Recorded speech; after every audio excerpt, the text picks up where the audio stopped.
तुमच्या लोकांचा कर शोधावं आणि विडंबना करत करत आपल्या दरबारासाठी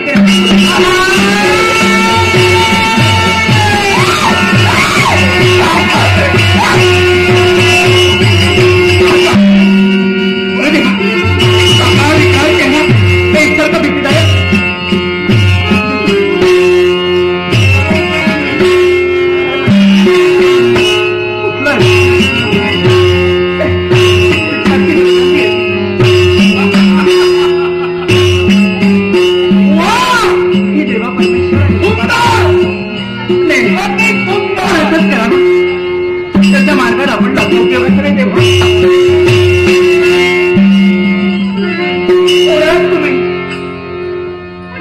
माझा मार्ग अडवण्याचा प्रयत्न करतात. मी तुम्हाला पाहत सुद्धा नाही आणि मी जाते. एक विनंती आहे, माझा मार्ग मोकळा करा, मला जाऊ दे.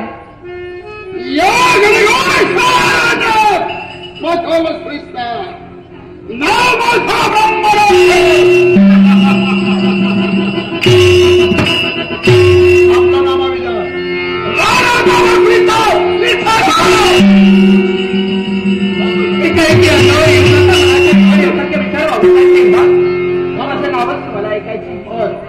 माझं नाव कमल, अवंतीचे राजकर्ते राजा सुबाहू यांची कन्या कमल. नाव आपलं कमल.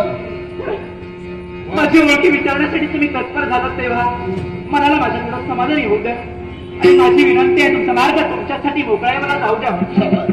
तुम्हीच मला घाबरू नको, घाबरवणार नाही. मग असं असताना का बरं एवढा मी कोदिष्ट आहे, एवढा मी दयाळू मायाळू आहे, पयाळू.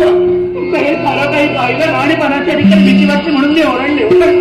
आता तुम्हीच म्हणाला भीती दूर कर, तेव्हा मार्ग मोकळा करा. तरी सुद्धा मार्ग का बरं अडवा? एकाच गोष्टीसाठी. कोणती बरं? सुंदर आहे त्याचं मी मुळीच नाही म्हणत.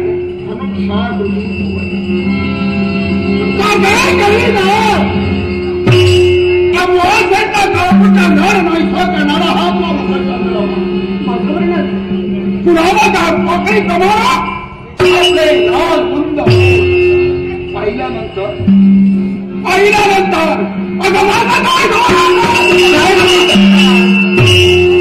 एकाएकी वर्णन करतात ते सुद्धा चांगल्या शब्दाने आणि असं असताना चांगल्या गोष्टीचं वर्णन करावं हे तुमच्याच मुखातील शब्द. मग एकाएकी तुमच्या वस्त्राला तुम्ही हात कशासाठी लावला?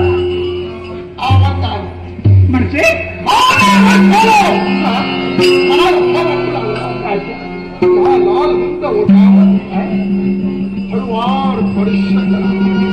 माणसाने कोणत्या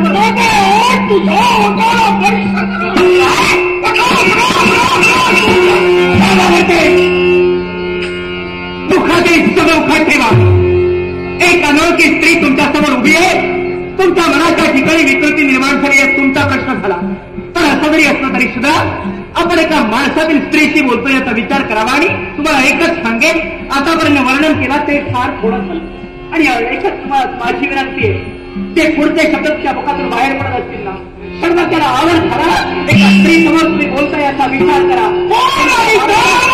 आवडते जाईल तो केव्हा माझा म्हणे विचार. आपल्याला धर्म कथन करावे. आपले सौंदर्य या सौंदर्यासमोर मतिमोल होऊ नये.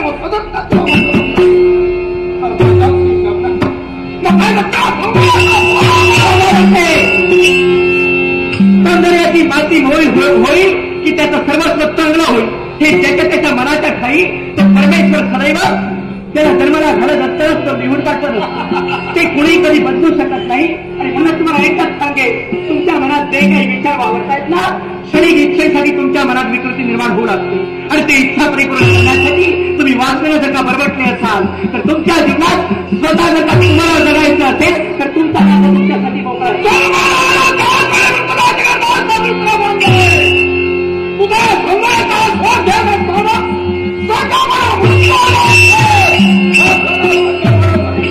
मग त्याच जर का मृत्यूला तुम्ही तत्पर होत असाल तर एका स्त्रीच्या अहित तुका बाई तुम्ही का म्हणून तत्पर होतात? कोणत्या गोष्टी?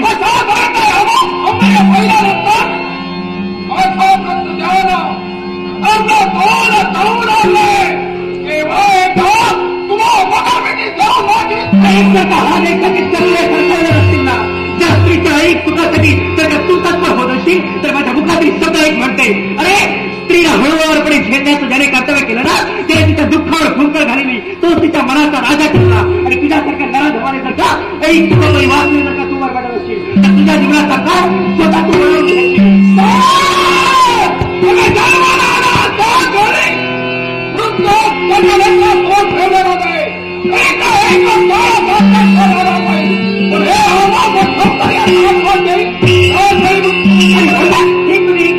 पूर्ण होणार नव्हे.